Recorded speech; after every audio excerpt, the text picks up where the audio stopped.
안녕하세요. 네, 참세양연구소 송명관입니다. 반갑습니다. 지난 시간에 주로 이제 세계 경제 수준에서 지난 2008년 금융위기 이후 10년 그리고 작년 코로나 위기와 함께 이제 신자유주의적인 형태의 금융화가 무엇인지는 살펴봤고요. 오늘은 이제 한국 사회로 좀 더 들어가서 우리 과거 한 10년을 혹은 15년 길게 2007년 금융위기 이후부터 IMF 외환위기 이후부터 이제 한번 짚어보고 싶습니다. 예. 앞에 잠깐 돈의 기능에 대해서 살짝 써놨는데 넘어갔고요. 어려운 얘기. 일단 먼저 그냥 돈은 그냥 누가 만드는가 그냥 확인만 하고 그 고등학교 경제 교과서 이런 데 보면 다 나오는 얘기인데 우리가 이제 워낙 또 이제 바쁜 일상을 살다 보면 학창 시절 때 배웠던 것도 까먹는 경우가 많잖아요. 마이크는 잘 들리나요? 예. 그래서 당연히 돈은 이제 은행이 만들죠. 우리 같은 사람들이 돈을 만들 수가 없고. 그럼 은행은 어디가 만드느냐? 중앙은행 혹은 시중은행, 은행이 뱅크가 만드는데요. 어떻게 만드느냐가 중요합니다. 그냥 중앙은행장이 심심할 때 그냥 이렇게 종이에다 써서 그냥 돈 만드는 것이 아니라 어떤 규칙에 의해서 만드는데 이제 담보가 있어야 되고 이 담보가 있지 않은데 돈을 막 줄 수 없죠. 그래서 신용평가도 하고 이 담보물에 대한 평가도 하면서 그러면서 이제 은행 가면 이제 대출 받고 하는 거잖아요. 그래서 은행에서 대출을 받고 하는 가운데 돈이 만들어진다고 보시면 됩니다. 그래서 우리가 이제 현대 자본주의 사회에서 돈을 신용화폐라고 하는 이유가 신용을 통해서 이제 창조가 되는 화폐다.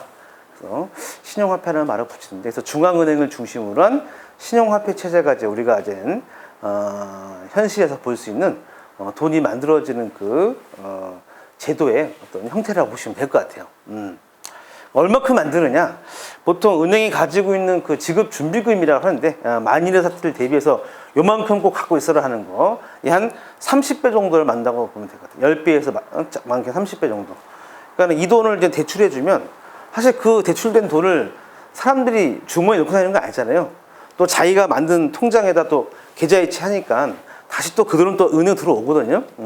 어느 은행 가겠죠. A 은행에 있던 돈이 B 은행에 갈 수도 있고 또는 A 은행에 다른 계좌로 갈 수 있는 거고 그럼 다시 그 예금을 근거로 해서 또 이제 또 돈 발행하고 그래서 이제 그렇게 돈을 이제 발행해가지고 이제 한 30배 정도 지급 준비금의 30배 정도까지 보통 발행한다고 합니다. 이거 나라마다 이제 규칙이 좀 다른 거니까 그렇게 해서 이제 그래서 은행은 있는 돈을 주는 게 아니라 대출 계약으로부터 돈을 이제 만들어내는 거다. 이게 중요해. 만들어내는 거다. 있는 게 주는 게 아니다. 그러니까 돈이 마치 신이 혹은 우리가 땅을 파가지고 어디서 캐내가지고 돈을 주는 게 아니라 어떤 계약서에서 서로 대출 계약을 맺음으로써 돈이 만들어지는 것이다.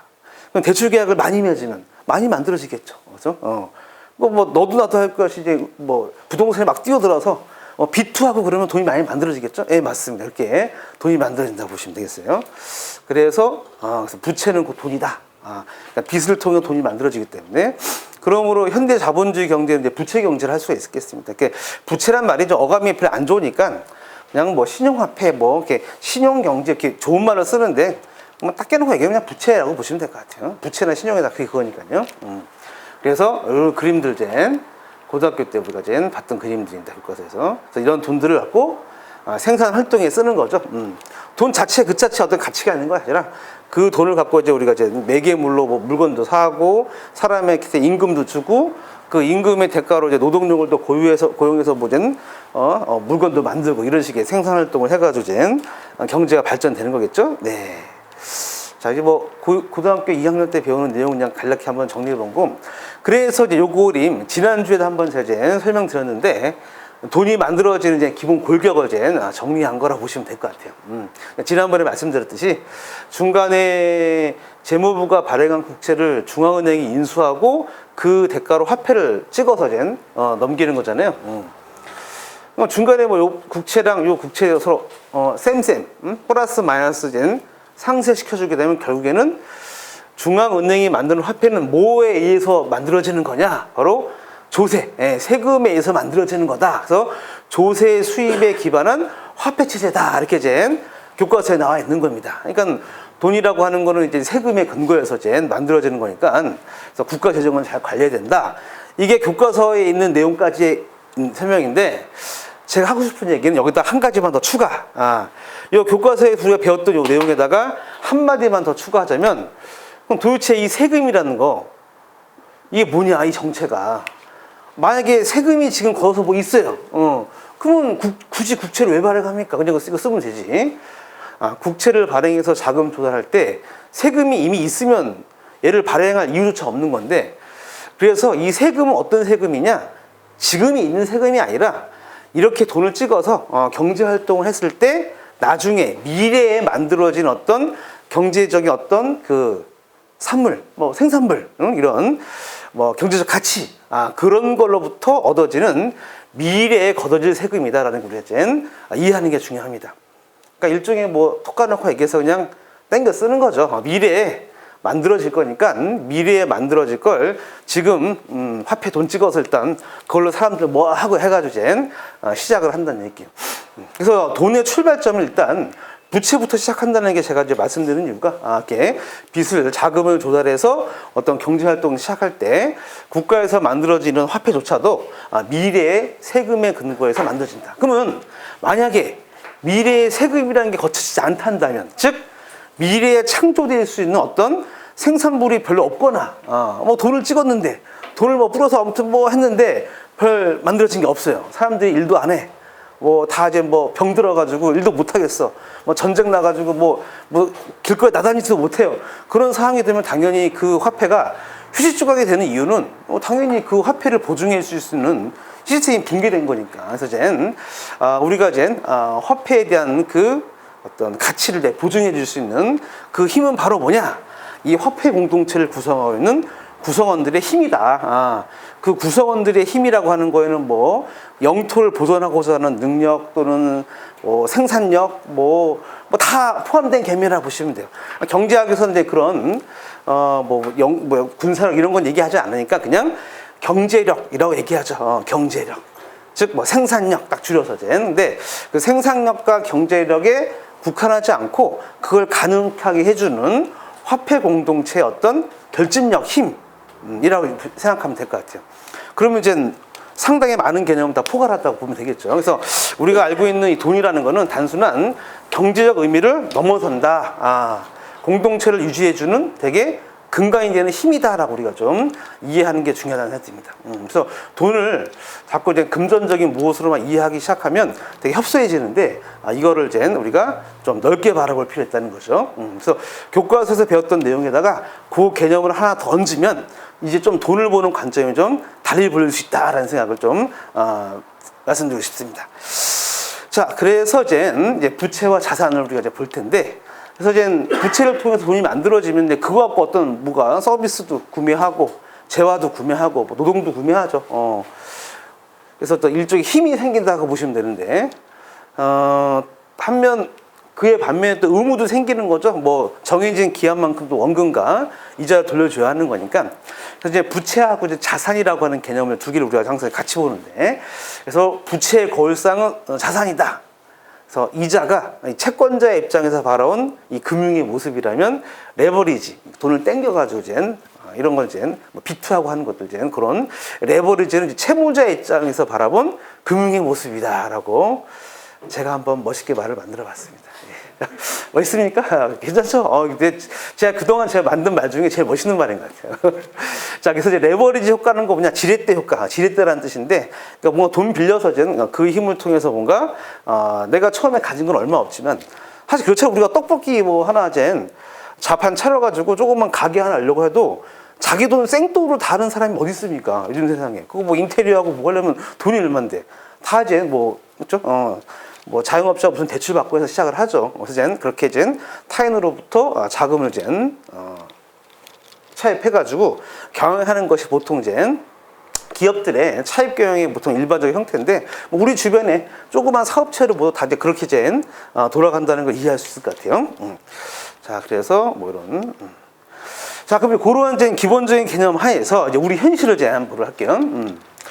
그래서 저는 신자유주의와 부채 자산 경제의 등장에 대한 제목을 다뤘는데, 일단 먼저 첫 번째 사회 체제를 구성하는 한 3가지 요소를 한번 생각해 보겠습니다. 먼저 현실. 우리의 현실은 참 복잡합니다. 불확실하죠. 좌충우돌하고 서로 갈등이 뭐 그죠? 니꺼 내꺼 막 싸우고, 그죠?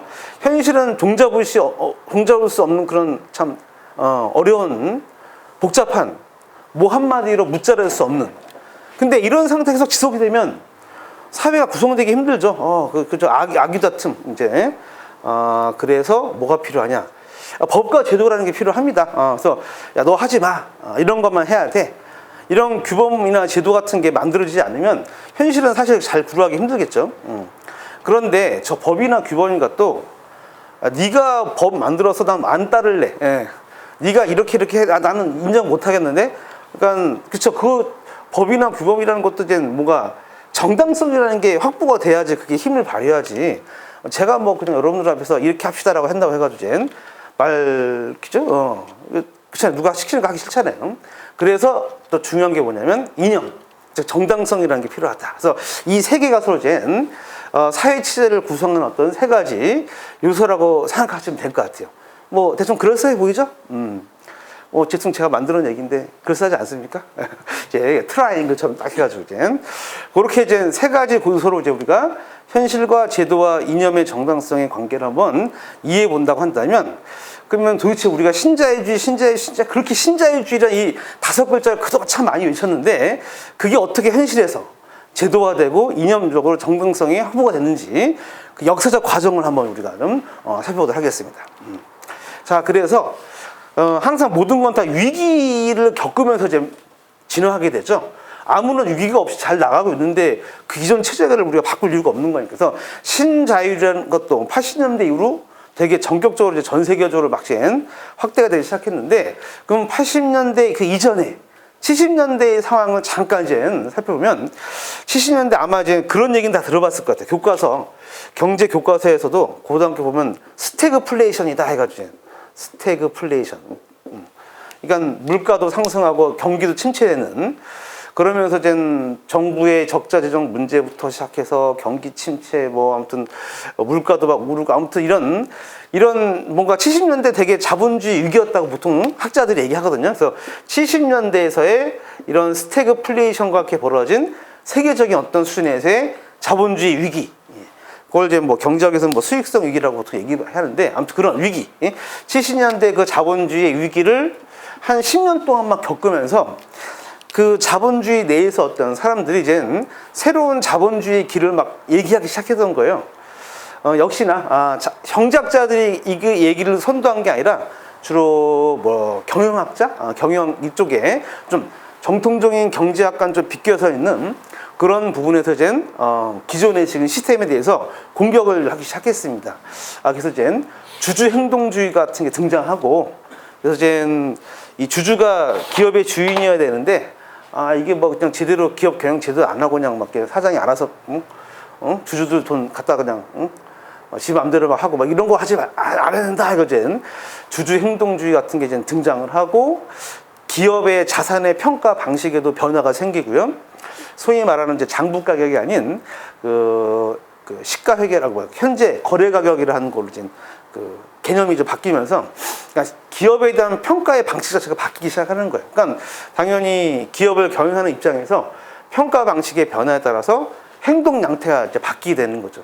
그 어려운 얘기로 뭐 자산 가격 결정 모델이 막 등장했는데 뭐 이런 거 막 수학으로 막 계산하는 게 있는데요. 뭐 그런 거 우리 오늘 할 게 아니까 아무튼 그런 어떤 뭔가 정교화된 어떤 모델들을 막 만들어가면서 이 자본주의 어떤 이런 70년대 위기에 대한 뭔가 반작용들, 이걸 어쨌든 뭐 자본주의의 새로운 길을 찾고자 하는 그 자본 내에서 어떤 첨예한 어떤 갈등과 이런 분파들 간의 경쟁들이 이제 시작했던 거죠.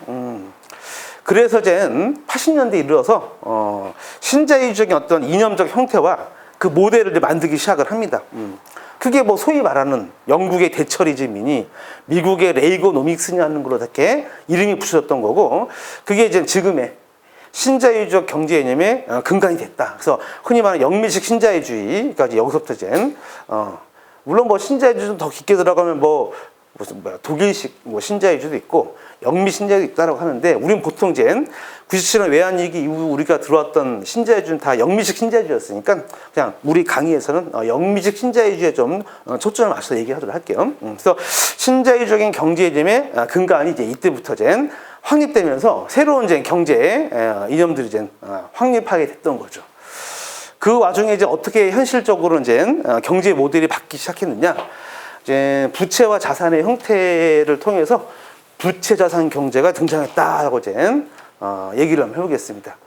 그러니까는 부채나 자산을 매입함으로써 다시 그것을 또 자산 가격을 상승을 시키고 자산 가격의 상승에 기대해서 또 새로운 부채를 또 이렇게 만들어내는.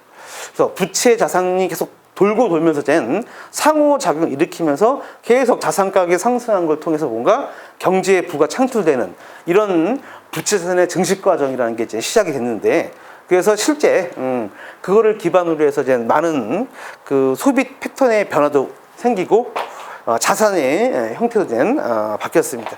보시면 알겠죠? 여기 60년대, 68년, 70년 해가지고 대충 80년이겠죠? 여기가 한 1980년인데 1980년 기점으로 해서 확연하게 추세가 바뀌었죠.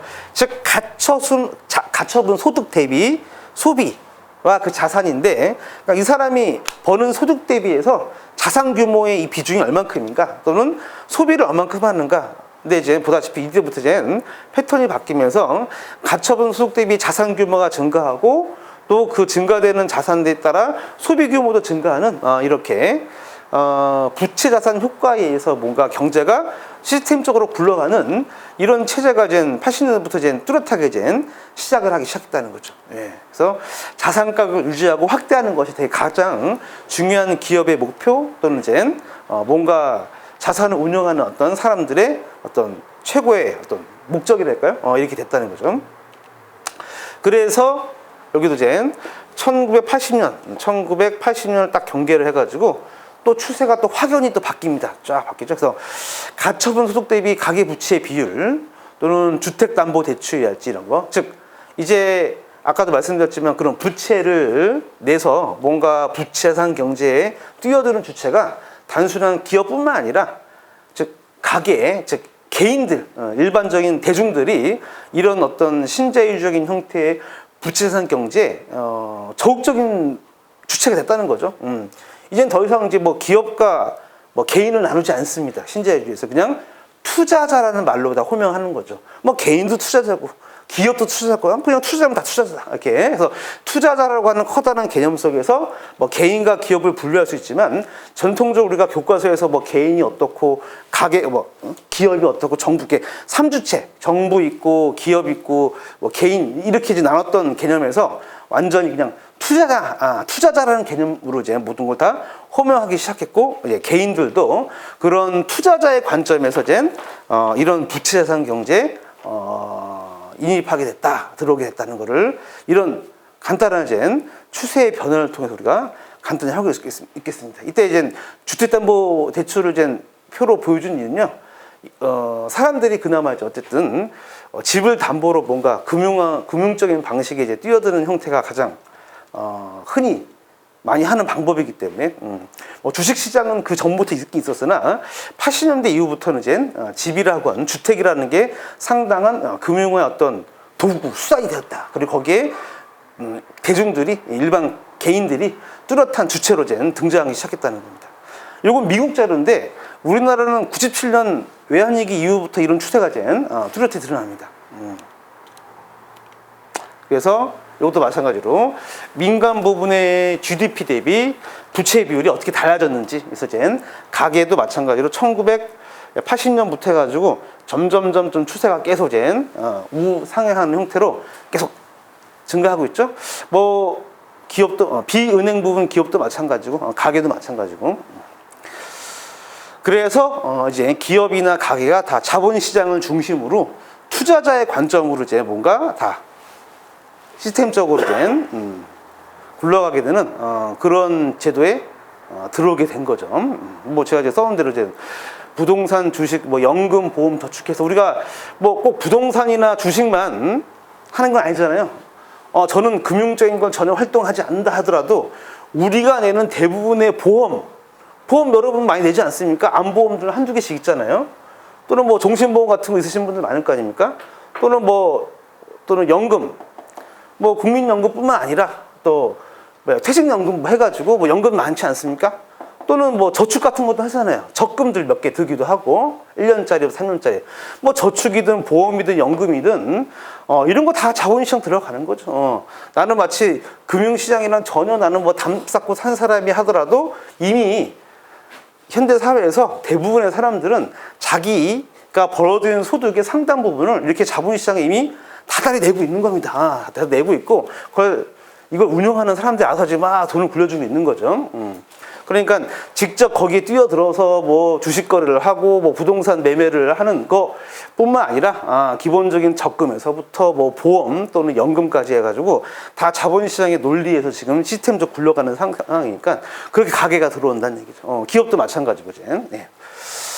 그래서 그렇게 이제 부채상 경제가 80년대 이후로 되게 전 세계를 이제 휩쓰기 시작했는데, 그렇게 해서 만약에 모든 사람이 다 해피했으면, 잘 살았으면, 사실 우리가 뭐 이런 토론을 할 필요도 없겠죠? 예. 하지만 이제, 이런 부채상 경제의 후과는 바로 뭐냐?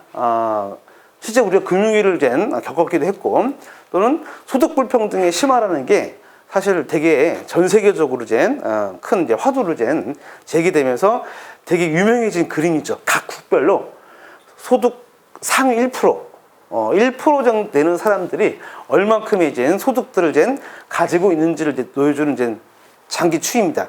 저 1900년대부터 시작해서 저 장기 데이터인데, 보시면 여기서 이제는 확연하게 드러나는 게 여기 80년, 요게 1980년인데 딱 1980년을 딱 경계로 해서 바뀌고 있죠. 추세가 아주 확연하게 바뀝니다. 확연하게. 위에 있는 게 미국도 이제 80년대 이후부터 는 1%가 차지하는 소득 비중이 엄청나게 올라가죠. 그 전에 한 2배 정도까지. 다음에 요거는 영국, 그래서 미국, 영국 다 신자유적인 어떤 이념에 되게 시초였던 이 두 나라가 가장 격차가 컸고요. 뭐 프랑스도 그렇고 좀 비중은 좀 낮지만 뭐 그나마 일본 정도가 되게 좀 큰 차이 없이 가는 거고, 또는 스웨덴 같은 경우도 마찬가지로 큰 차이고, 일본이나 스웨덴을 제외하고 영미식 자본주의, 영미식 신자유주의를 이렇게 선도했던 나라들은 이런 현상들을 많이 볼 수 있겠습니다. 우리나라는 어떠냐? 우리나라는 요게 지금 우리나라거든요. 색깔은 잘 구분 안 되지만 주황색처럼 표현되어 있는. 그래서 여기까지가 바로 몇 년이냐면 1997, 바로 IMF 외환위기 이후로 딱 터지면서 우리나라가 그렇죠. IMF 신탁통치 받고 뭐 하면서 신자유적 경제 체제를 받기 시작했잖아요.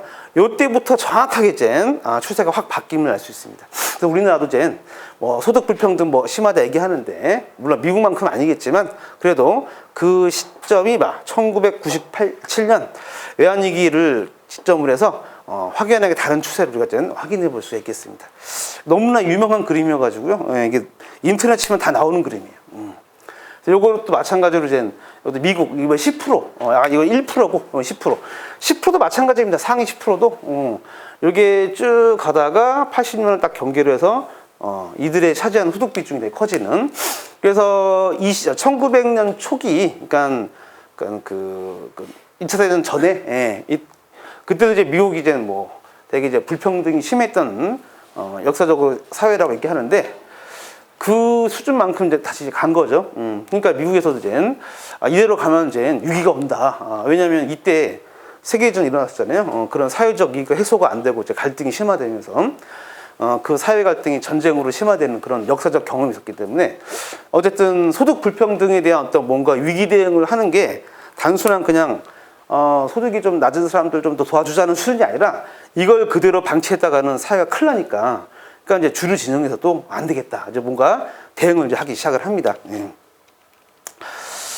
자, 참, 요거는 또 어떤 거냐면, 그래서 요거는 이 금융산업에 종사하는 사람들하고 그렇지 않은 사람들 간의 소득의 이 비율입니다. 그래서 요게 보통 1.0, 1이 되면 둘이 같다는 얘기, 1대1, 같은 얘기인데, 고냥 비슷하게 하다가 80년을 또 경계로 해서, 보통 사람들이 벌어들이는 그 소득에 비해서 금융산업에 종사하는 사람들이 벌어들이는 수입이 가파르게 증가하고 있죠? 1.7배까지 증가합니다. 이 얘기는 뭐냐? 보통 평균적으로 보통 보통 이제 평범한 노동자들이 월 한 300을 번다 만약에 가정을 하면, 그러면 여기 금융산업에 종사하는 사람들은 평균적으로 여기 1.7배가 되는 거니까 대략 그러면 한 450만 원 정도 번다는 얘기겠죠. 그렇죠? 이렇게 이제 금융산업 종사자들과 그렇지 않은 그런 사람들 간에 소득 격차가 또 벌어진다는 얘기는 당연히 사회 갈등 요소를 작용할 수밖에 없죠. 소위 말해서 이제 미국으로 치면 월가에 넥타이 메고 이제 다니는 잘 나가는 금융맨들, 우리나라도 여의도 이런 데 증권맨들, 이런 사람들이 이제 보통 서민들이 벌어지는 소득보다 최소 뭐 2배 이상 더 본다. 그러면 얼마나 좀 사회적으로 좀 그렇겠습니까? 예. 그런 거죠. 그래서 이제 이렇게 소득 불평등이 심화되는 현상을 이제 신자유주의 이후로부터 우리가 이제 목격할 수가 있는데, 결국에는 이런 문제가 나중에 터질 수밖에 없는 거라는 거죠. 그래서 소득 격차의 확대뿐만 아니라 그렇게 해서 이제 자산 경제가 이제 점점 팽창되다 보니까 두 번의 어떤 버블 과정을 한번 경험했었죠. 1999년에 IT 버블이 일컬어지는. 그래서 이때 99년부터 시작해서 막 버블이 한참 하다가 2000년을 딱 지나면서부터 이게 한번 꺼졌잖아요. 이때 이제 우리나라도 이제 IT 버블 꺼지면서 이때 뭐 주식했던 사람들 이제 많이 이제 패가 망신하고 했었습니다. 이때 지금 안타까운 게, 뭐 저 개인적인 얘기인데, 저희 아버지도 퇴직금을 다 날리셔가지고 이 가정의 어떤 이 10년 20년 가까이 되는 어떤 이 불화의 씨앗이 여기서부터 시작했습니다. 아무튼 어머니, 아버지, 뭐 할아버지, 할머니 다 해가지고 그냥 아무튼 이 사태를 기점으로 모든 이제 집안이 아주 그냥 풍지평파 일어나는, 참 말을 참 하기도 참 거시기한데요. 아무튼 이게 단순히 그냥 법원에서 끝난 거 아니라 이게 다 사회적으로 미치는 거죠. 여기에 뭐 들어왔던 사람들 다 이제 돈 잃고 뭐 한 거젠 이거 회복이 불가능해지니까요.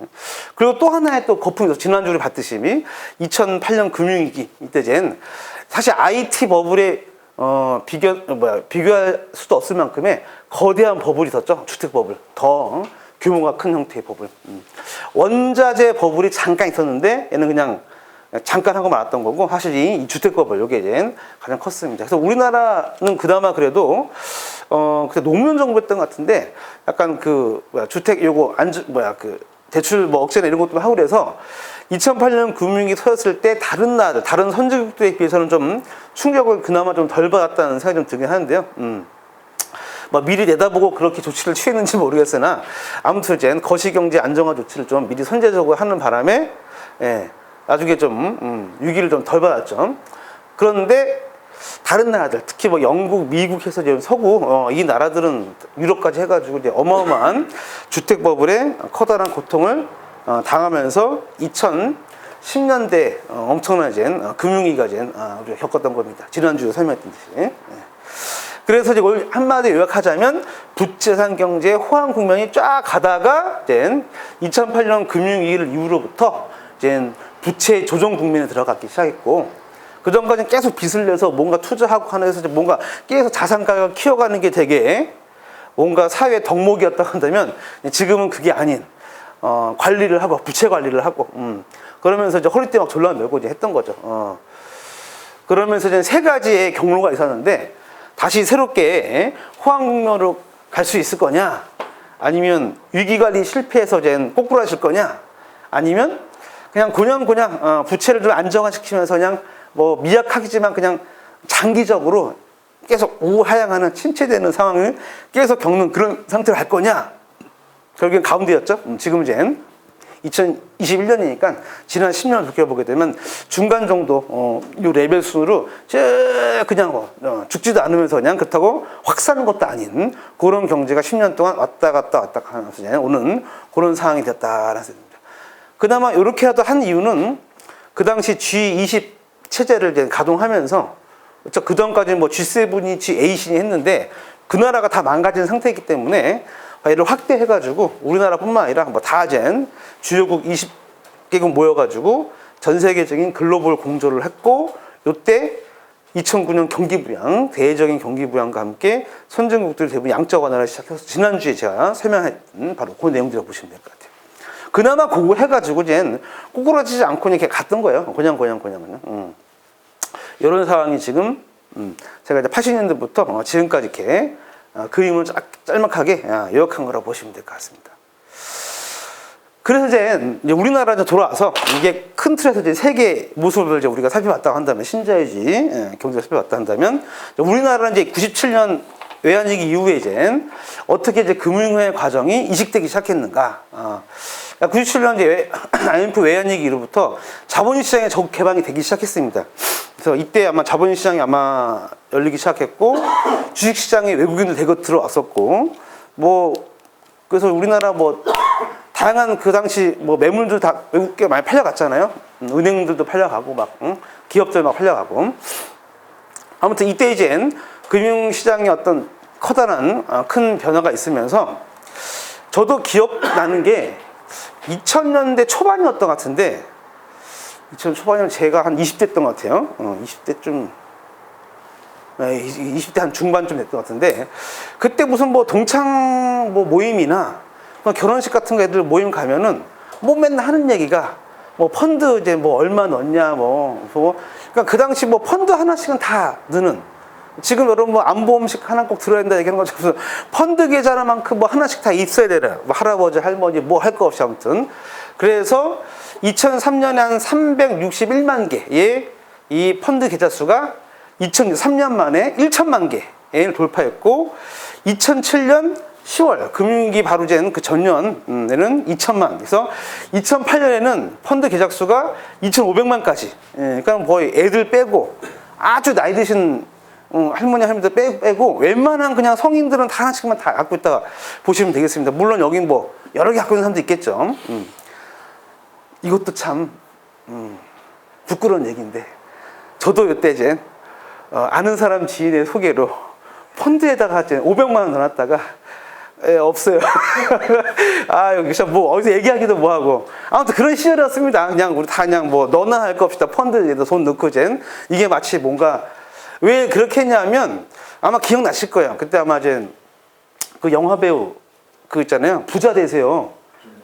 김정은 그래서 부자 되세요 이런 광고 하고, 이게 2000년 초 얘기였는데 어떻게 해서 부자 되는 거냐? 비투하고 해가지고, 그래서 부자 아빠 강한 아빠 이런 책 나왔잖아요. 그래서 이 아빠들이 이 자식들을 위해서 이런 금융소도 읽어가면서 이제 투자에 열풍에, 이 시대가 2000년 우리도 이제 겪었던 시절이 그거였습니다. 그래서 2008년 금융위기 그 전에 한 오래된 얘기긴 하지만 15년 20년 전 얘기긴 하지만 기억을 다시 한번 상기해 보게 되면 맞죠, 그랬었지라는 생각이 들을 거예요. 부자 아빠 이런 얘기 막 나오고, 부자 되세요 이런 얘기부터 해가지고. 그래서 실제 수치적으로 봐도 이제 우리나라도 급격하게 신자유적인 금융적인 어떤 그런 그 제도에 많이 길들여지게 되고 여기 주체화되기 시작했던 거죠. 그래서 이런 광고가 막 나오기 시작합니다. VG의 특공대 복지성형사 29, 당시 29세 주식에 달인해가지고 300만 원 투자로 100억을 벌었다. 이게 믿을 수 있는 말인지 모르겠으나 아무튼 이런 게 아무튼 TV에 버젓이 나왔다는 거죠. 종잣돈으로 인생 역전. 이거 보는 사람들이 그럼 나도 한번 해봐? 100억은 아니더라 하더라도 한 1억이라도 벌 수 있지 않을까? 이런 생각 들지 않을까요? 그래서 당시 보게 되면 빚 굴리는 장신 부자 되겠습니다. 이게 카피 멘트로 나왔던 겁니다. 2006년 한국 경제 그 멘트에. 이게 참 너무 그렇잖아요. 이게 너무 좀 지금 남사스럽지 않습니까? 이런 거. 빚더미 서민도 2억 주택 구매 가능, 빅테크 노하우가 어떻고, 불타는 증시. 그러니까 다 기레기들이 다 이렇게 이런 식의 또, 이런 얘기 하면서 또 막 부추기는 사람들, 어쨌든 여기서 거기 다 이쪽 카르텔이기도 한 건데, 금융 카르텔인데, 거기에 대중들을 막 끌어모아서 빚내서 해봐라, 투자해라, 주식하고 해라, 이런 얘기를. 이게 2011년이면 금융위기 이후인데도 불구하고 그런 어떤 신자유적인 어떤 금융 질서 체제가 계속 지속되면서 위기가 조금 가라앉은 것 같으니까 또 다시 한번 또 증시에 뛰어들자 이런 얘기 나오기 시작했고, 작년도 마찬가지였죠. 작년 3천까지 막 올라가면서 동학개미가 어떻고 서학개미가 어떻고 이런 얘기 지어낸 거잖아요, 언론들이. 그래서 기업과 마찬가지로 개인도 무언가에 투자하고 자산을 관리하는 것이 되게 지배적인 규준이 되었다. 그래서 이제 부동산, 뭐 금융상품, 뭐 무슨 펀드, 이름도 힘들어. 변액연금, 뭐 이런 것들. 연금은 연금인데 연금의 일부를 떼가지고 이런 채권이나 주식에 투자하는. 그래서 변액이라는 앞을 말을 붙였는데 뭐 이런 거 해서 된 마치 연금이라 하니까 내 연금이 보장될 것처럼 생각했는데 알고 봤더니만 이제 내 돈의 상당수가 주식과 채권에 들어가면서부터 2008년 금융위기 이후 이제 실조각 돼버리는 일이 많이 발생했던 거죠. 또는 이제 보험이라고 하는 것도 원래 보험은 보험인데 여기다 또 신동엽이 나오는 광고예요. 보장 자산이라는 말도 만들어가지고 이게 뭔가 앞으로 뭔가 이 자산이다, 이것도 보험도 자산이다. 미래 뭔가에 나의 어떤 위기를 이렇게 보장해 줄 수 있는 자산이다. 아무튼 이 갖다 붙이는 거 참 잘했습니다. 또는 그런 걸 통해서 사람들을 이제 길들이고 또는 금융적인 지식을 이제 전파해서 사람들을 어떤 거기에 교육시키게 만드는 이런 일들. 그래서 이게 실제 부시가 했던 얘기라고 하더라고요. 그 아들 부시 그 이라크 전쟁에 했던 그 아들 부시. 아들 부시가 맞죠, 이라크. 예. 빚의 민주화, 말이 좋죠. 빚의 평등화, 얼마나 말 좋습니까? 네, 무슨 얘기냐? 빚을 민주화하자, 빚을 평등화하자. 무슨 얘기냐면 누구나 빚 있게 하자. 이게 좋은 말이긴 해요. 예를 들어서 돈 많은 사람만 빚내서 이제 뭐 하고 돈 없는 사람은 이제 돈이 급한데 싼 가격에 돈을 못 빌리고 이제 사채 쓰고 하면 이제 힘들어지는 거니까 그 말 자체가 뭐 틀린 얘기는 아니긴 한데 그런 걸 갖다 붙이면서 뭘 했느냐? 사람들을 하여금 뭔가 빚을 광범위하게 그냥 꺼리낌 없이 지게 하는데 이제 일조하게 했는데요. 그래서 당시 2000년대 초에 이제 중앙은행이 이제 1차 IT 버블 이후 저금리 정책을 대대적으로 취하고 이런 것들을 통해서 그냥 사람들에게 무작위로 그냥 뭐 신용 이런 거 보지도 않고 그냥 막 대출하는 이런 풍토가 이제 만연했던 거죠. 그래서 이제 일종의 이제 내수부양의 버팀목이 된 대중이라고 이제 이름 붙였는데 우리나라 같은 경우 아까 요거는 이제 미국 얘기는 한데 우리나라도 마찬가지로 카드 발급 어마어마하게 했고요. 김대중 정부 때 경기 부양한다고 다 뭐였냐면 경기가 어쨌든 뭐 IMF 위기 이후에 경기를 뛰긴 뛰어야 되는데 이제 더 이상 기업이 더 이상 뭐가 빚을 내서 투자하거나 이런 걸 이제 하기 힘들어지니까 국제적 규율에 따라서 그 재무제표상의 자산 대비 부채 비율을 얼마를 다 맞춰줬거든요. 그러니까 기업들이 그거 맞추느라고 이제 뭐 사업도 줄이고 이제 뭐 허리띠 졸라매고 이제 자산 규모 늘리고 하다 보니까 내수 부양이 안 돼 있기 때문에 그 내수 부양을 누가 한 거냐? 가게들 보고 했던 겁니다. 그래서 카드 발급 막 해주고 가게들 보고 이제 빚을 내서 뭔가 투자하게 해주는. 실제 그래서 2000년대 들어오기 시작하면서 이미 그 전부터 이게 가계와 기업의 저축률의 추이를 비교한 건데 딱 변화가 생기죠. 2097년 IMF 외환위기를 기점해가지고 아주 뚝 떨어집니다. 몇 년 만에 뚝 떨어지고 그렇게 쭉 가는. 그 전까지는 가계가 저축을 하고 기업이 차입 경영을 하는 그런 정통적인 스타일의 우리가 경제 교과서에서 배웠던 어떤 경제가 굴러가는 모습이었는데 지금은 정반대가 돼서 기업이 저금을 하고요. 기업이 저축하고 그 돈을 가게들이 빚져가지고 뭐 주택담보대출인지 뭐 이런 거 빚져가지고 비투하게 되는 이런 시대가 이제 2010년대 아까 제가 말씀드린 그런 시대의 모습이었던 거예요. 그래서 그런 거를 가능하게 하기 위해서 사람들로 하여금 빚을 꺼리낌 없이 내는데 이제 일조하게끔 제도와 시스템을 이제 바꿔나가기 시작했던 거죠. 투자자라고 하는 어떤 새로운 경제 주체를 호명하기 시작을 했던 거고요. 그래서 이게 이제 소득과 지출에 관한 설명인데 위에 있는 게 아마 개인들의 부분별 가처분 소득 비중 하고 요게 정부, 요게 기업. 그래서 기업이 확실히 외환위기 이후 대폭 상승을 합니다. 이렇게 추세적으로. 요거는 실질임금의 상승률. 그러니까 요게 다 그 2000년대 한 중후반 거기 그 얘기 보시면 돼요. 그래서 그런 신자유적인 금융 질서가 확대되는 가운데 그럼 실질임금은 상승했냐? 근데 실질임금은 크게 오르지 않습니다. 그래서 금융버블 막 일어나고 했지만 진짜 임금 자체가 오르는 건 아니었다는 거죠. 데이터를 보면. 그렇게 되다 보니까 한편에서는 어떤 얘기도 나왔냐. 아, 이게 우리가 쌈짓돈으로 모아둔 이 국민연금을 다 깨가지고 다 돌려줘라. 우리 돈 없는데 차라리 국민연금 계속 따박따박 걷어가지 말고 어차피 그 돈 다시 또 금융시장 들어가니까 차라리 그거 다 깨가지고 국민을 돌려줘라. 뭐 이런 얘기가 막 나오면서 이제 국민연금을 둘러싼 이런 논쟁도 막 2000년대 중반에 한번 벌어졌거든요. 근데 저는 이제 개인적으로 그게 좀 잘못된 논쟁으로 가면 좀 위험한 게 실제 나치제 연맹 같은 데가 그런 얘기 했거든요. 10만 명이나 서명했습니다. 되게 그럴싸한 주장이니까. 그래서 금융시장 배부르지 말고 400조나 되는 기금을 국민들에게 돌려서 내수를 살리자라고 했는데, 사실 그러면 이 400조 원이 국민들이 시장에서, 마트에서, 가게에서 다 어떤 물건을 구매하거나 내수를 부양하는 데 쓰일 거냐? 아니죠.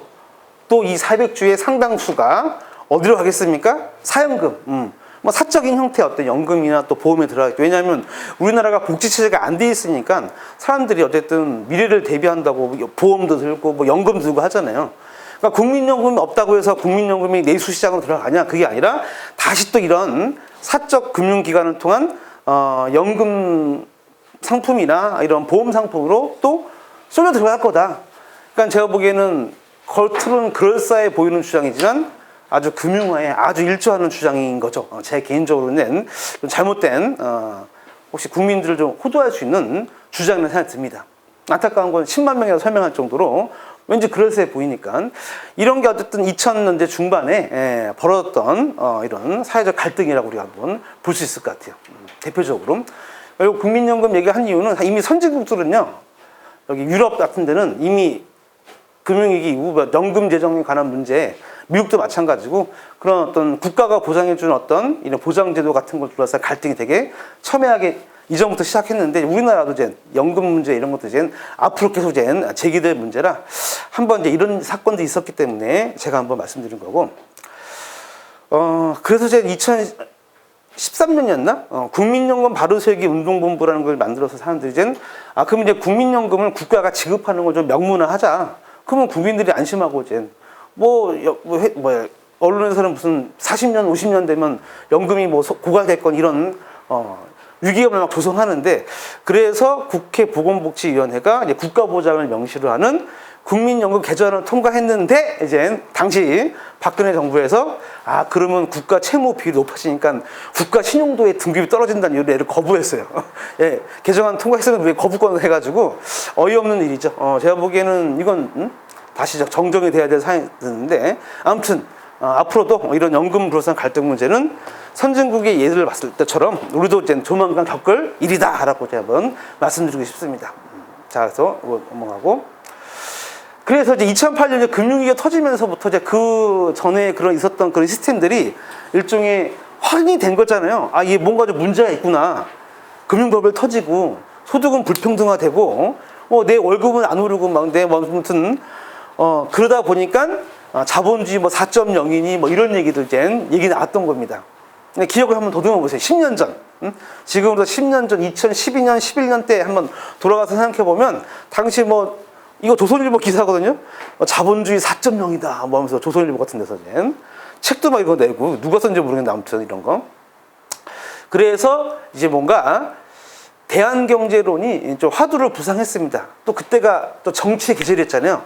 2012년 박근혜와 문재인이 붙었던 대선에서 대한경제론에 대한 화두가 부상했고, 심지어 박근혜가 경제민주화 얘기하면서 아무튼 그 당시 또 이제 소득 주도 성장론이니 기본소득론이니 이런 어떤 복지국가론이니 다양한 경제에 대한 어떤 화두가 막 부상했던 시절이었습니다. 이게 10년 전 한번 생각해 보시면요.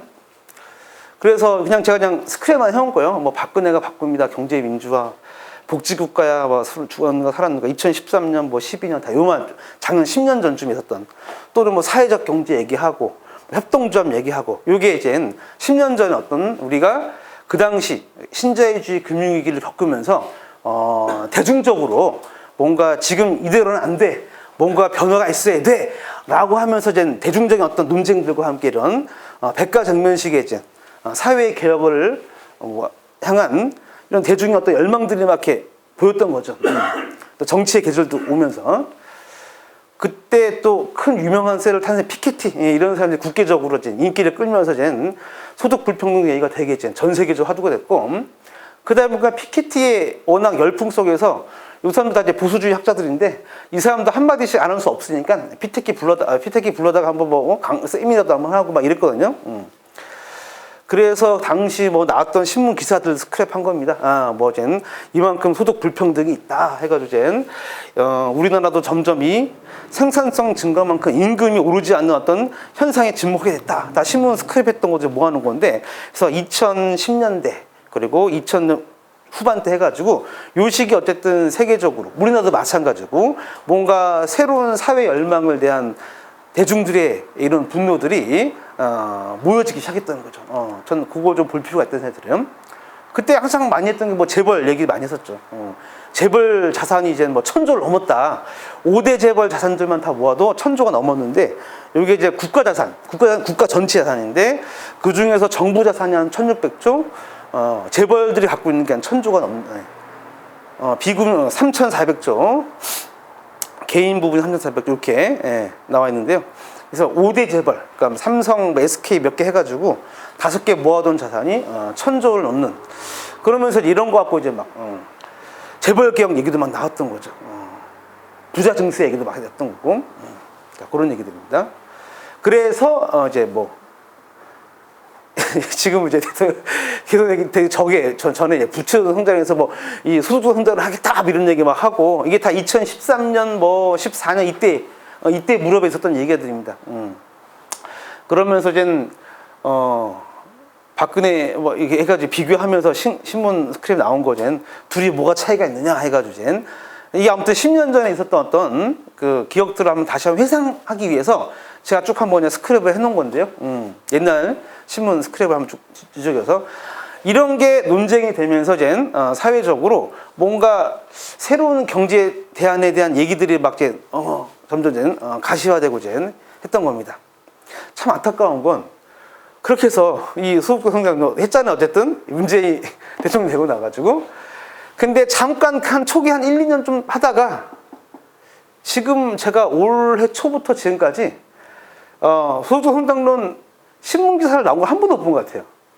이게 어느덧 이제 이 얘기 다 없어져 버리고 K 방역, K 뉴딜이니 막 이런 얘기로 다 바뀌었고, 원래는 이게 성장론 이런 게 그냥 한두 해 하고 말 게 아니라 한 장기적인 어떤 그 계획인데, 도대체 뭐 하나 싶어요, 지금. 도대체 여기 이거 하겠다고 들어간 사람들 도대체 지금 청와대 가가지고 어디에 짱 박혀 있는 건지 참 안타깝이 그지 없습니다. 예. 이따만 하더라도 마치 뭔가 한국 사회를 되게 크게 변혁시킬 것처럼 막 하던 사람들이 지금 참 어이없는 일이고요.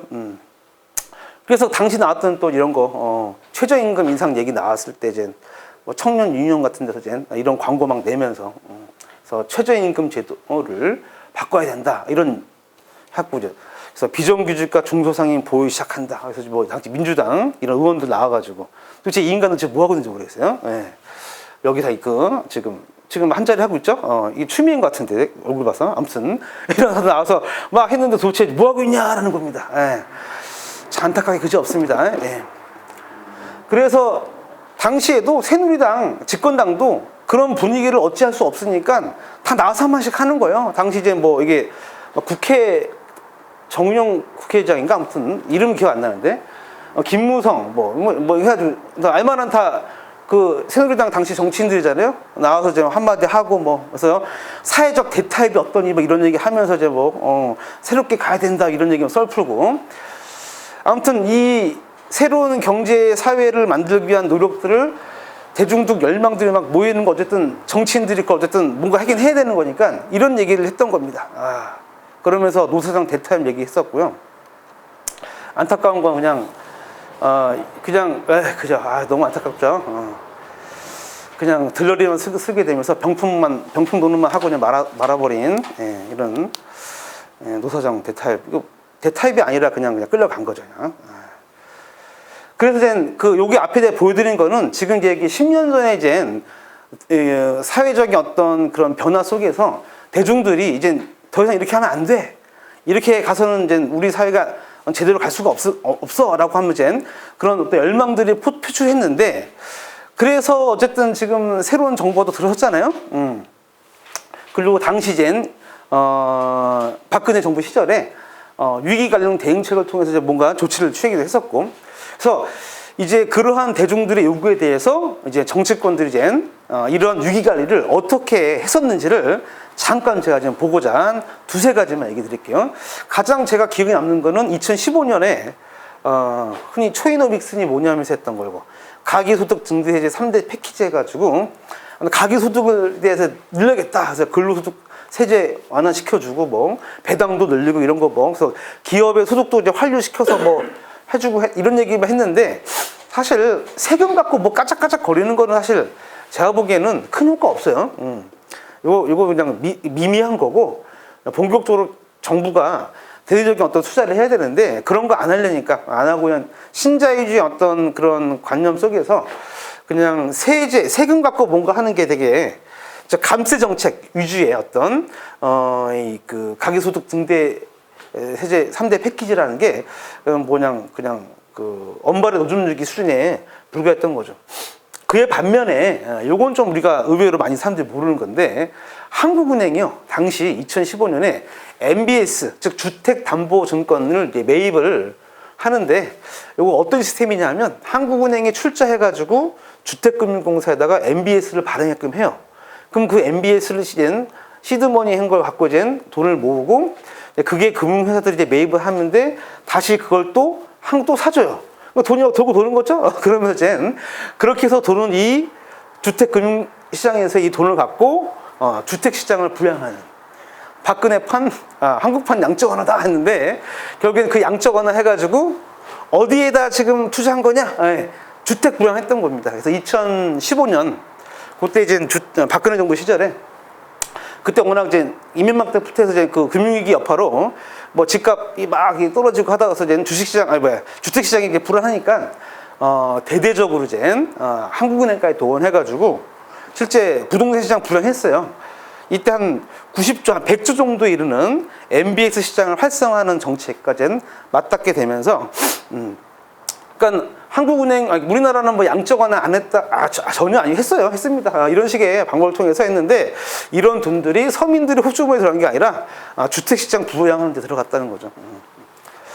규모도 작지 않습니다. 거의 100조 이르는 돈. 우리가 지난번 코로나 때 위기에 뭐 한 GDP 대비 한 뭐 5%도 안 썼는데, 당시 이거 주택시장 부양한다고 90조 된 돈을 이제 썼다는 거는 제가 보기에는 어쨌든 결과적으로 이 돈이라는 게 참 힘센 놈들한테만 가는 거다라는 걸 또 볼 수 있겠습니다. 그래서 제가 한번 그림을 그려봤는데요. 자, 그럼 그렇게 한국은행 갖고 주택시장 부양한다면 쓰지 말고, 당시엔 국민행복기금이라 해가지고 뭐 하는 데냐면 그 어려운 한계 채무자들 도와주는 데거든요. 그래서 기존의 대출 채권들 갖다가 매입해서 소각시켜버리면 이런 한계 채무자들이 일단 채무 압박에서 벗어날 수 있잖아요. 사실 이 사람들 빚 못 갚는 사람입니다. 그러니까 IMF 외환위기부터 해서 이제 10년 넘게 빚의 족쇄에 묶여가지고, 근데 어쨌든 액면가액은 뭐 그대로 있는 거니까 실제 그 액면가액대로 거래는 안 되죠. 왜냐면 이 사람이 빚을 갚을 능력이 안 되니까. 그래서 차라리 그 액면가의 10분의 1도 안 되는 수수료로 거래되는 채권을 그냥 국민행복기금이 사가지고 그냥 소각시켜버리는 거예요. 그러면 이제 채무관계가 이제 해소가 되는 거니까. 그래서 이 한계 채무자들을 이제 다시 삶의 어떤 보금자리로 되돌려주는, 자, 이런 거를 하는데 돈이 뭐 모자르니 하는데 한국은행이 하면 되잖아요. 한국은행이 앞에서 했던 요거 90조, 요게 10분의 1, 100분의 1만 해도 이게 해결되거든요, 이거.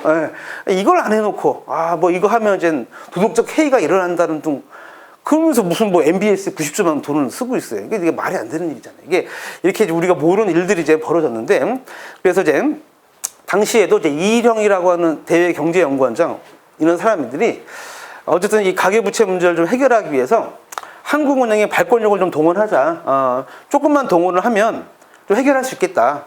부실 규모를 봤을 때 뭐 이렇게 좀 본다고 한다면 대략 한은이 직접적으로 된 부실 채권을 사들이는 어떤 방식, 될 수도 있고, 또는 뭐 정부가 할 수 있게끔 자금을 지원할 수도 있고, 그렇게 이제 해결하는 방법을 하면 가능할 수도 있겠다라고 실제 2015년에 얘기했었는데, 실제 뭐 실행은 안 됐죠.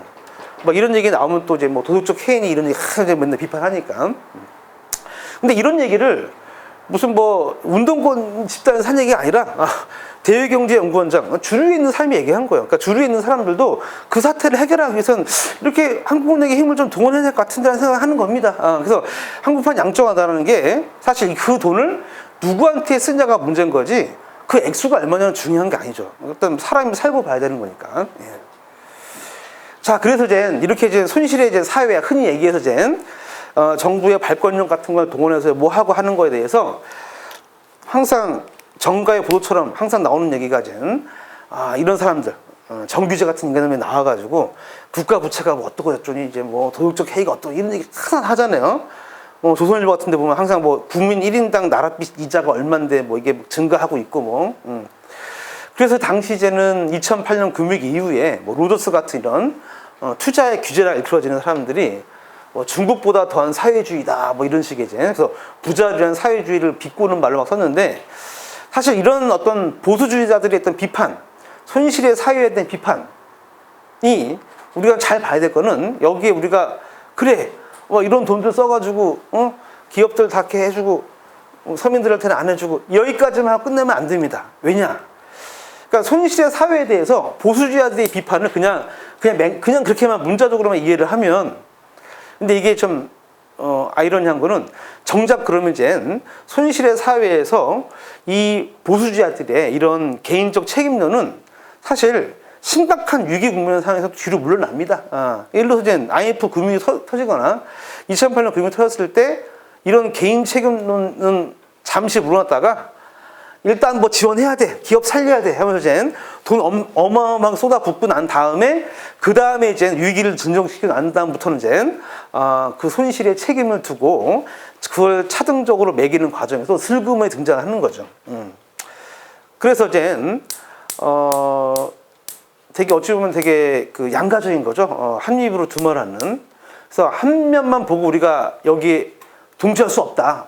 마치 겉으로만 보이면 도덕적 해이, 대정 파탄, 뭐 국민 부담 증가, 다 이런 멘트들만 보면 이런 얘기에 우리가 편승할 우려가 큰데, 가만 들여다보게 되면 진정 격렬한 위기가 또 발생하게 되면 이런 얘기도 싹 들어가요. 일단 얘 구시하지 않으면 뭐 삼성 쓰러지면 어쨌든 뭐 세계 우리나라 망할 것처럼 보이니까 막 하자고 했다가 이제 위기가 좀 잠잠해지면 다시 이런 얘기도 나오는 거고. 그래서 우리는 손실의 사회에 대해서 진보적 비판은 뭐냐?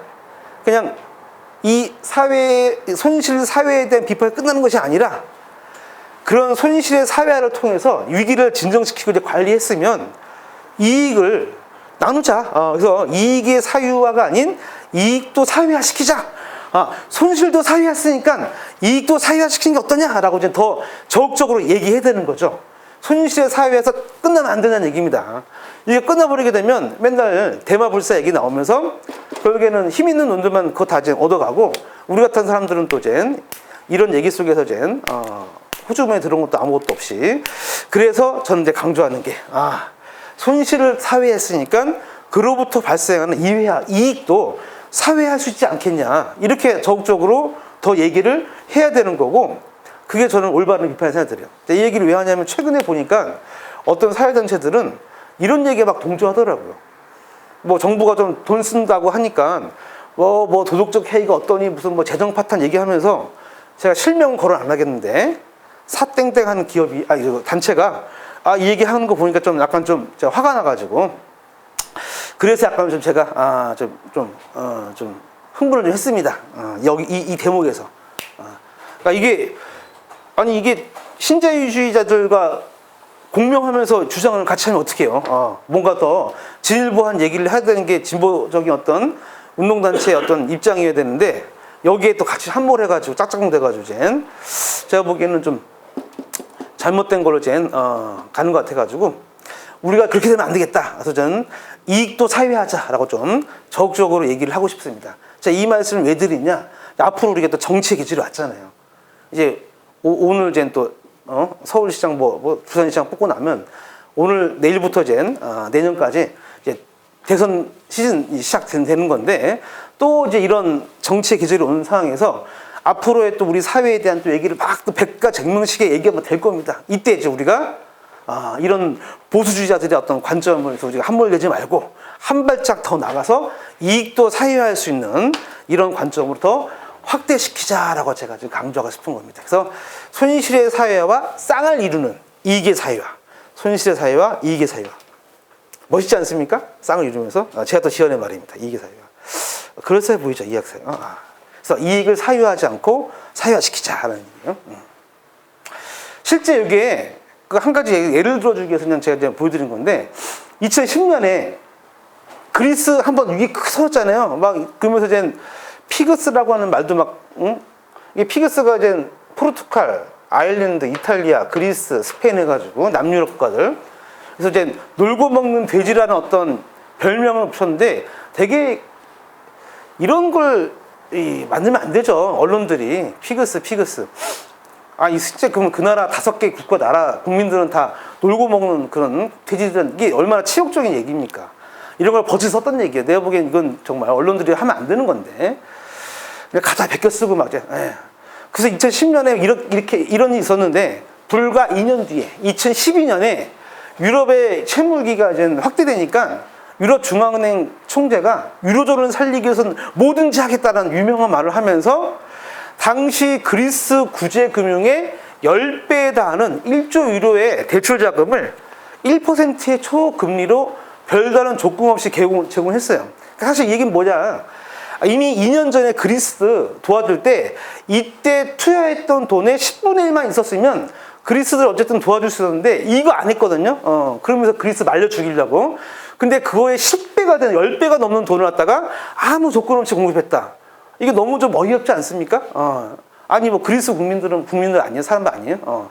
이런 식으로 뭔가 힘을 가진 권력자들에 의해서 이게 전체 위기로 번질 것 같으니까 막 쏟아붓고 근데 여기는 이건 뭐냐 일부 얘기니까 이제 니들은 니들이 알아서 해 막 이렇게 뭔가 아무튼 되게 권력 관계가 크게 투영되어 있음을 저는 이런 대목을 통해서 확인할 수가 있는데 우리나라도 마찬가지로 위기 터지게 되면 기업들 살려야 돼 하면서 하다가도 그게 진정되고 나면 다시 또 나몰라라 하는 서민들의 좀 눈물 좀 닦아주려고 하게 되면 도덕적 해인 이런 얘기들 얘기하는 거 정말 제가 여러 번 강조하는 겁니다. 그러면 안 된다 우리가 이제. 자, 그래서 저는 이제 사회화라는 말을 좀 이렇게 얘기해 볼게요. 사회화 말 그대로 개인이 알아서 그냥 하는 것이 아니라 뭔가 집합적 관계를 통해서 나를 비롯한 타인으로부터 만들어지고 사회화 관계를 맺는 것 이렇게 사회화라는 개념을 좀 이해를 하면 손실이라는 것도 사회화를 통해서 우리 나누는 거죠. 고통을 나누는 거. 고통 나누는 게 바로 손실을 사회화한 겁니다. 이 손실을 그냥 이 사람들이 다 짊어져가 아니라 사회에서 같이 나눠주자.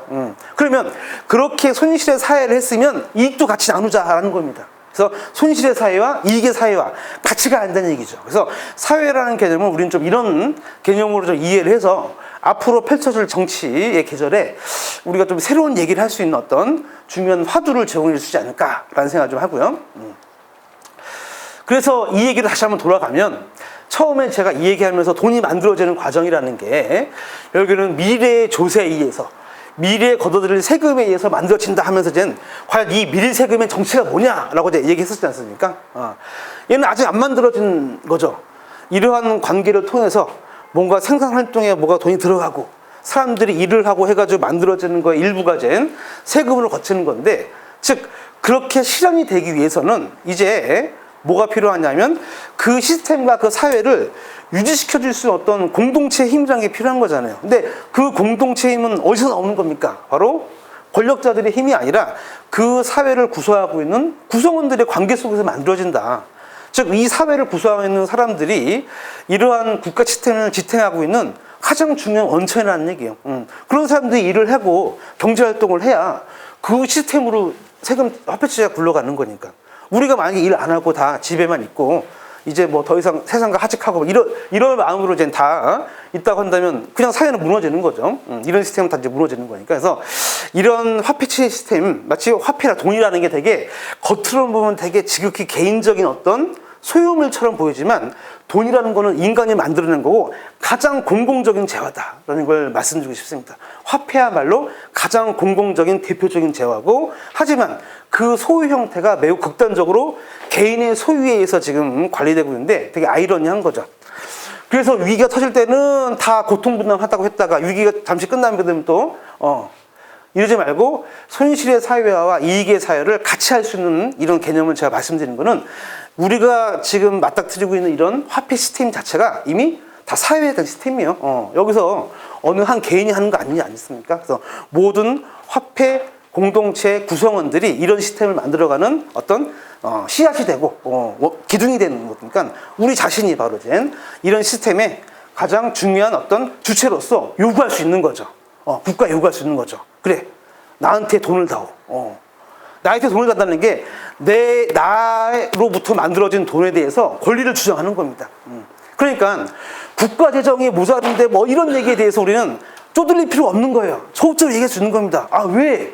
이거 내 돈인데, 우리 돈인데, 우리 돈으로 우리가 하겠다는 건데 왜 이걸 못하게라고 얘기할 수 있다는 거죠. 저는 사회학 관점을 적극적으로 해석을 해가지고 이런 지금의 우리가 갖고 있는 화폐 시스템에서 이걸 유지할 수 있는 중요한 어떤 화두로서 우리가 좀 견지해야 된다 생각이 듭니다. 네. 자, 요거는 어떤 얘기를 하고 싶었냐면요. 한국은행 어떠냐? 한국은행은, 그래서 한국은행은 여기 보시게 되면 잠깐만 소개를 드리면요. 여기에 뭐 복잡하게 뭐 나와 있는데 빨간색으로 쓴 것만 보시게 되면 그러니까 한국은행은 대부분 다 달러를 관리하는 거라 보시면 돼요. 그러니까 자산 규모의 상당 부분도 외환, 전체 이게 500조, 이것도 오래된 자료입니다. 2013년이니까 10년 전 건데요. 뭐 지금도 뭐 이 규모는 달라졌지만 비중은 똑같을 거예요. 아마 비슷할 거예요. 거의 한 80%가 다 대부분 다 외환을 관리하는 형태로 이루어지게 되고, 그래서 그 외화를 모으는 과정 속에서 발행된 화폐를 다시 이렇게 빨아들이기 위해서 통화 안정 채권이라고 또 발행해서 또 이렇게 얘를 운영하거든요. 요거 자세한 요 얘기는 좀 획기적으로 좀 이해가 안 되고 어려울 수 있으니까 나중에 뭐 개인적으로 궁금하시거나 혹은 질문 나오면 그때 다시 하기로 하고요. 어쨌든 제가 하고 싶은 얘기는 한국은행이 지금 대부분 다 외환관리 중심으로 이루어져 있다. 그래서 그 외국 자산을 어떻게 관리하느냐, 이렇게 뭐 회사채나 주식이나 이런 거 하면서 자산 관리하고 있어요. 아까 얘기했죠. 신자유주의 경제 질서에서 가장 으뜸은 자산 관리를 통해서 부를 증식하는 거라고. 그래서 한국은행은 열심히 외환 보유고를 관리하면서 자산을 증식하고 있습니다. 근데 물론 그건 기본적으로 해야 될 일이긴 한데, 안타까운 건 그렇게 해서 외환 우리나라 많이 늘었죠. 한 4천억 불 더 넘게 늘었는데, 제가 하고 싶은 얘기는 거기서만 끝이지 말고 더 이상 외환시장 안정화, 외환시장을 안정한다는 게 되게 큰 목표였잖아요. 외환위기 한번 겪었으니까. 근데 그 외환위기 겪고 나서부터 우리가 그 교훈으로 외환보유고를 많이 쌓았습니다. 노동자들의 피땀으로 그 외환보유고를 많이 쌓았는데, 이제 그 외환보유고를 유지하면서도 이제 한국은행의 중앙은행에서 역할도 할 수 있는 지금 국면이 아닌가. 그래서 아까 박근혜 정부 때 했던 것처럼 MBS 시장에다가 이렇게 돈만 쏟아붓지 말고 실제 서민들 위해서도 좀 뭔가 큰 역할을 해야 될 시기가 오고 있다. 그리고 지난주에 제가 말씀드린 대로 이제 중앙은행이 정치의 중심에 서는 그런 시대가 미국이나 유럽을 봐더라도 벌어지고 있는 거니까 그에 비해서 한국은행은 되게 조용한 것 같아요. 여전히도 올드 노멀, 기존 체제에 되게 그냥 뭐가 변화가 없죠. 좀 변화가 있으면 참 좋겠는데. 자, 그래서 요 기본소득 얘기를 마지막에 하고 마무리하겠습니다. 어쨌든 올해부터도 정치의 계절이 왔으니까 아까 말씀드린 바대로 새로운 사회로 어쨌든 이런 열망들이 또 표출될 것 같은데, 문제는 안타까운 게 아까 소득주 선생님도 그렇고 문재인 정부 때 잠깐 뭐 이런 얘기 하다가 지금 뭐 거의 그쵸, 뭐 했나 싶을 정도, 기억이 안 날 정도로 이렇게 돼버렸잖아요. 그래서 앞으로 펼쳐질 그 대선 국면에서도 어쨌든 한국 사회를 새롭게 변화시키기 위한 얘기들이 많이 나올 것 같은데, 지금 어쨌든 기본소득이 이재명이 어쨌든 선점을 했지 않습니까? 자기 아젠다로 딱 선점해가지고 여기다 찜을 해놨잖아요. 깃발 딱 꽂아가지고. 기본 시리즈 막 내면서 기본 대출, 뭐 기본 소득, 뭐 기본 주택 하면서 뭔가 어쨌든 다른 대선주자들이 뭐 하나 어쨌든 자기 얘기를 하려고 해도 이재명의 이 기본 소득 개념에 대해서 뭔가 요구받는 거죠. 당신은 무슨 입장이냐고. 그러면 사람들이 얘기하지 않겠습니까? 뭐 윤석열이 얘기하든 누가 얘기하든 윤석열이 나온다 한다면 윤석열이 잘 모르니까 옆에 뭐 유승민 같은 사람들 대답하면서 조언 듣고 해가지고 또 썰라썰라 하겠죠. 약간 뭐 보수적인 입장에서 얘기하겠지만 아무튼 어떤 정치인들도 아무튼 이 논쟁을 분명히 올해 내년 쭉 하게 될 거다라고 생각이 들어서 그냥 간단하게 무슨 얘기를 하고 있는지는 정리해 본 겁니다. 뭐 이재명이 얘기했던 기본소득 로드맵은 단계적으로 하자고 하는 건데, 그래서 뭐 처음에는 뭐 15만 원부터 시작해서 1년에 한 번씩 하다가 점점점 늘려서 이제 하다 뭐 이런 얘기를 이제 로드맵을 만들어서 이제 하자고 하고 있어요. 그래서 뭐 소요 재원은 뭐 마지막에 300조까지 가게 되는데 7조부터 시작해가지고 일단 뭐 그럴싸하게 보이죠. 예. 뭐 단계적으로 한다고 하니까 누가 뭐 그래 뭐 하다가 좀 힘이 붙이면 좀 조절하면 되는 거고 어쨌든 자기 나름대로 되게 좀 체계화시킨 것 같아요. 처음에 이재명이 기본소득 얘기했을 때는 되게 날것의 얘기가 좀 많았는데 나름 되게 똑똑한 것 같습니다. 좀 공부를 좀 많이 해가지고 되게 좀 대중들이 봤을 때 그럴싸하게끔 뭔가 좀 로드맵을 만든 것 같아요. 개인적으로 생각은. 뭐 이것이 실현되고 여부를 떠나서 일단 설득이 돼야 되는 거니까요. 그리고 또 하나 정세적으로 되게 이재명한테 유리한 어떤 국면이었던 거는 작년에 어쨌든 이제 뭐가 있었습니까? 재난 기본 지원금이 들어갔잖아요. 사람들의.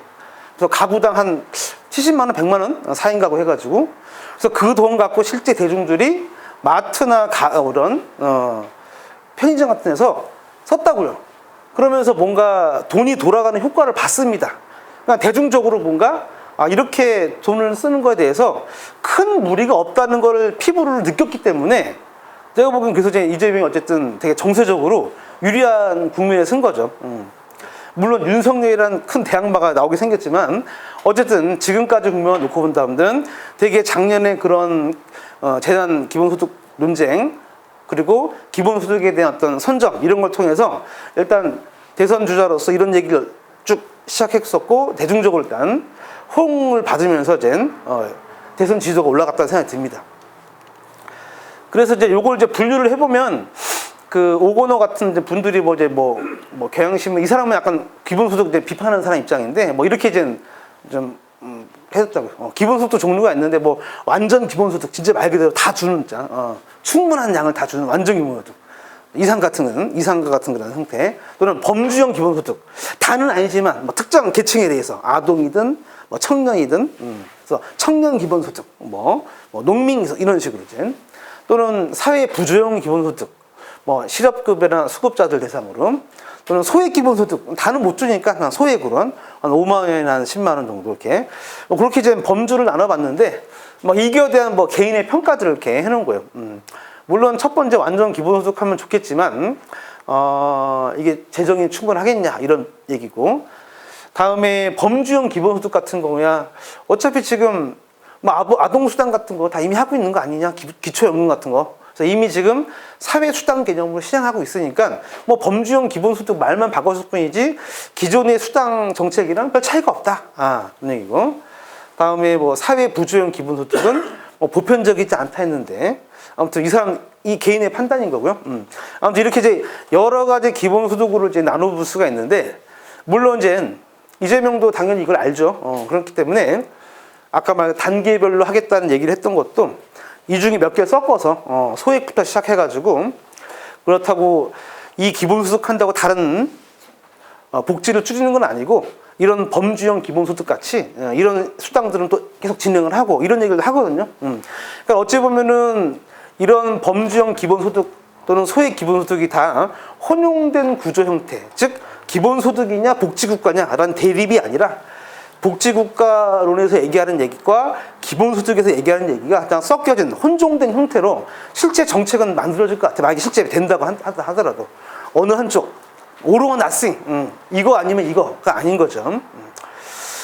그래서 요거는 이제 OECD 국가들이 지급할 수 있는 기본소득의 어떤 액수를 좀 이렇게 산정한 겁니다. 2014년을 기준으로 해가지고 그러니까 이거는 이제 그 나라 국민 부담률, 흔히 GDP 대비 얼만큼의 국민들이 이게 부담하는지, 그 부담률, 뭐 공공사회 지출 이런 것들 이제 계산을 통해서 이제 1인당 GDP 구매력까지 해가지고 했을 때 기본소득 2,000달러니까 얼마인가요? 21만 원인가요? 2,000달러면 1,000 동그라미 3개 붙이면 하나, 둘, 셋.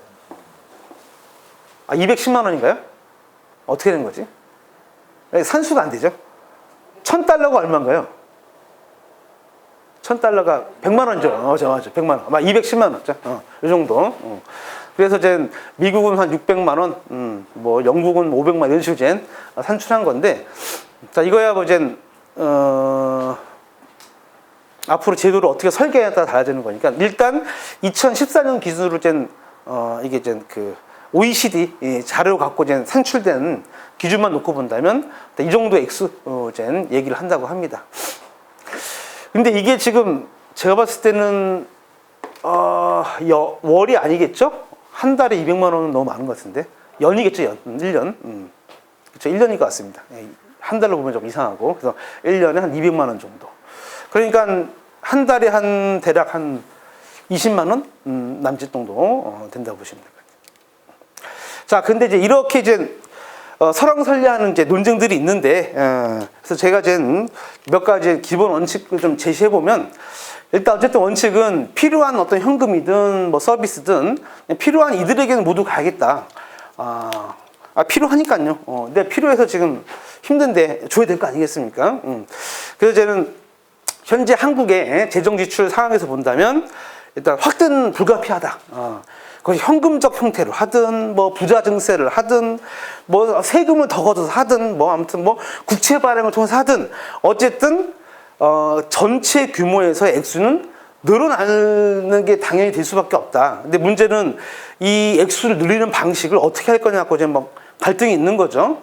보수주의자들은 뭐 세금을 통해서 해야 되는데 증세 없는 복지는 허구다 이런 얘기 있잖아요. 하잖아요. 뭐 그런 얘기 뭐 복지국 하는 사람들도 얘기도 하고, 그래서 부자 증세 이런 얘기 막 하고 뭐 보편 증세 얘기도 하고, 그래서 세금과 결합된 형태로 재정 지출이 이제 얘기가 되는 이런 구조가 있고, 또는 일단 세금은 나중에 걷고 일단 적자 발행을 통해서 시작을 하자. 실제 이제 그런 국채 발행, 지난주에 제가 말씀드린 대로 국채 발행할 수 있는 여러 개 지금 좋으니까 국채 금리가 되게 싸기 때문에 싼 가격에 돈을 이제 일단 차입해서 일단 시작을 하고, 그걸 통해서 성장을 하는 걸 보면서 이제 나중에 증세를 통해 걷어들이는, 그래서 미국에서 하는 그 인프라 투자 같은 거 그런 것도 보게 되면 이제 2조 달러 보면 이제 인프라 투자도 그런 국채 발행을 통한 어떤 사업 시작과 함께 나중에 이제 법인세율을 높여서 이제 우리가 걷겠다.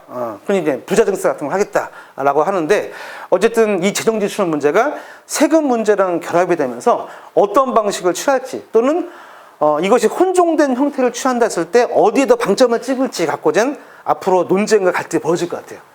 앞으로 이제 우리 1년 대선 국면에서 아마 세금 문제를 어떻게 할 것이냐, 재정 문제 어떻게 할 것이냐 갖고 이제 그런 논쟁들이 아마 이제 펼쳐질 것 같은데, 이때 이제 우리가 어떤 관점에서 바라봐야 되냐, 아까 제가 말씀드린 이게 사회화의 관점에서 우리가 들여다보자라는 얘기를 하고 싶은 겁니다. 그냥 세금 얼마인데 얘를 어디다 집어넣고 누구 이런 수준이 아니라 이게 사회의 관점에서 다시 이제 보자는 얘기예요. 그래서 저는 이제 현금 구매와 공공 서비스를 굳이 구별하지 않고 다시 한꺼번에 해서 둘은 서로 보완하는 관계고 대체하는 관계가 아니다. 그래서 뭐 현금 지원하니까 뭐 공공 서비스는 이제 끝이야 이게 아니라, 또는 현금 구별하지 말고 그냥 공공 구별로 그냥 기존에 하던 걸로 해야 돼라고 하는 그런 자기 어떤 진영 논리 아니면 자기 어떤 고집 좀 버리고 서로 보완하는 관계를 좀 보고, 그래서 기존에 있는 제도 중에서 뭐 쓸만한 관계가 유지하면 좋겠죠. 굳이 뭐 이걸 없앨 필요 없는 거니까. 자, 그래서 이제 그런 얘기들 좀 제가 좀 정리해 본 거고요. 그래서 2006년에 이제 OECD 같은 데서 공공정책 목표는 기본 서비스에 대한 보편적 접근을 보장해야 된다는 보고서를 발표했는데, UBS라고 하더라고요. Universal Basic Service 해가지고 보편적 기본 서비스. 그러니까 모든 시민의 안전 기회 참여를 가능하기 위한 소득에 대한 합리적인 세금으로 제공될 수 있는 충분한 공공 서비스를 이제 무료로 제공하자. 뭐 음식, 주거, 의식주가 해당되는 거, 의식주와 또는 이제 교육과 의료, 그러니까 의식주 플러스 교육, 의료까지 5가지에다가 이제 교통 이런 정도. 그래서 이런 공공 서비스에는 7가지 서비스가 포함이 되는데, 그래서 이제 실제 이런 연구소들이 미래를 위한 사회적 번영이라는 보고서를 통해서 이런 걸 실제 그 제도화 시켜서 이제 뭔가 정책화할 수 있는 걸 얘기도 하고 했습니다. 왜냐하면 영국이 실제 거기 이제 그 의료보험이 잘 돼 있잖아요. HS 그 시스템도 있고 하니까 이런 경험을 통해서 이제 비롯된 개념을 통해서 공공 서비스 확대 이런 얘기를 이제 했고, 공동의 필요와 집단의 책임을 원칙에 기반해서 이런 시스템을 만들자. 그러니까 기본소득이냐 뭐 복지국가냐 이런 그 불필요한 쟁점이 아니라 이런 개념으로 접근을 하자는 걸 얘기했는데, 뭐 제가 봤을 땐 이게 현실적인 것 같아요. 그래서 이제 위에 좀 잘렸는데, 그래서 이제 그 UBI는 뭐냐면 유니버셜 베이직 인컴, 그러니까 기본소득, 보편 기본소득인데, 그래서 보편 기본소득보다는 훨씬 더 이 UBS가 좀 더 현실적이다고 이 사람들 이제 얘기했는데, 뭐 저는 개인적으로 봤을 때는 뭐 굳이 뭐 둘 중에 누굴 고르는 얘기 아니라 이 둘이 혼종된 형태로 갈 수 있다. 항상 얘기하지만 어디를 반드시 선택해야 될 문제는 아니라는 생각이 들어요. 자, 그래서 요거젠 뭐 이 사람들 어쨌든 UBS가 더 훨씬 더 장점이 지닌다고 얘기했는데, 그럼 필요에 대한 집단적 책임과 사회적 권리 부장, 형평성과 사회 임금, 또 지속 가능성, 효율성 이 4가지 관점에서 훨씬 더 장점을 띠고 있다라고 이제 연구 보고서를 내면서 이제 이런 게 좀 더 적극적으로 앞으로의 정치에 개설해서 좀 화두로 우리가 좀 더 제기하고 했으면 좋겠다는 생각이 듭니다. 예. 이렇게 이제 마무리 짓겠습니다. 아이고. 예. 사실 마지막 기본소득 얘기는요, 사실 제가 기본소득을 뭐 연구한 연구자가 아니기 때문에 사실 제가 뭐라고 좀 말하기 좀 그래요. 괜히 또 이렇게 얘기했다가 또 저 사람은 기본소득 반대하는 사람이야? 아니면 뭐 하는 사람이야? 막 이렇게 괜히 할까봐 그냥 이런 얘기들이 오고 있는데, 제 관점은 어쨌든 어느 걸 선택하고 어느 걸 오로 나싱으로 볼 문제가 아니다. 좀 혼종된 형태로 우리가 좀 바라볼 수 있겠다라는 게 뭐 저의 그냥 개인적인 어떤 견해로 좀 말씀드리고 싶습니다. 중요한 건 그거죠. 어쨌든 어떤 방식이든지 간에 재정의 확대는 필요한데 어떤 방식의 재정 확대를 할 것인지, 사실 이걸 둘러싸고 아마 더 큰 갈등이 벌어질 거다. 그래서 이제 뭐 보수주의자들은 항상 그 균형 재정론의 입장에서 이제 세상을 바라보니까, 그래서 세금과 같이 가야 된다 이런 얘기하고, 그러면서 국가 부채를 막 늘리는 거에 대해서 좀 비판하겠죠. 근데 또 다른 입장에서 놓고 본다면 일단 먼저 확장적 재정 적자를 하고 난 다음에 나중에 세금 문제는 나중에 얘기해야 된다라고 하는 입장에서 또 반박할 수 있는 거고, 저는 개인적으로는 후자의 입장에서 좀 바라보는 입장입니다. 왜냐하면요, 요거 한마디만 하면 이 세금 문제가요, 이게 너무 질이 멸렬해요 하면. 왜냐하면 세금 어떻게 할지 갖고 1년 동안 국회에서 옥신각신할 거 아니겠습니까? 그렇게 해서 세금을 어떻게 하자라고 결정하고 난 다음에 그 다음에 과세를 해가지고 그 과세를 통해서 얻어진 세금을 하겠다? 몇 년입니까 이게? 최소 2, 3년은 걸려요. 2, 3년 동안 그러면 아무것도 안 하고 가만히 있자는 얘기입니까? 아니거든요. 그래서 처음에 개문만차를 하고 나중에 증세를 통해서 이걸 이제 메워가는 방식으로 가야 되지, 처음부터 이 모델을 다 세팅하기 위해서 세금 먼저 어떻게 해야지를 갖고 논의를 시작하게 되면 산으로 가기 딱 십상이다. 논란만 많아지면서 결국에는 아무것도 하는 거 없이, 실제 프랑스가 됐거든요. 프랑스의 올랑드 집권 시기에 프랑스 올랑드 시기에 그 어마어마하게 그 부유세를 높였어요. 그래서 부자들이 막 이민 가겠다고 막 난리 나고, 심지어 그게 헌법재판소까지 올라갔거든요.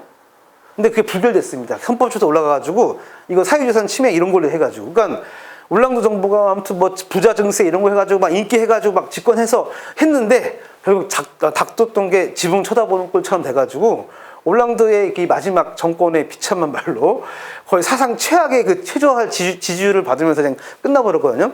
그러니까 세금 논쟁하다 그냥 다 간 거예요. 프랑스 그 올랑드 정부가. 그리고 지금 마크롱 정부가 들어왔는데, 제가 봤을 때는 그 사회당에 필망한 이 사례를 봤을 때, 프랑스 사회당이 왜 필망했냐? 이 증세 문제 갖고 괜히 오래 시간 끌고, 괜히 그 헌법재판소 가서 막 패하고 막 이런 정치적 갈등에 국민들이 이제, 아이고, 그냥 얘네들 안 되겠다 싶어가지고 이제.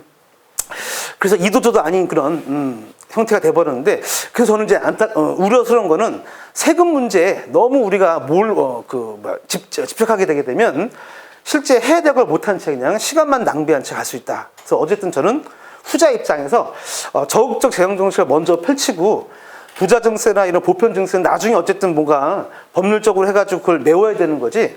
이거 다 세팅해놓고 할 생각하지 말라. 이런 걸 좀 얘기하고 싶습니다. 프랑스의 경험을 놓고 봤을 때 그랬다가는 폭망하기 십상이다. 자, 주의하자는 겁니다. 네, 이렇게 마치겠습니다.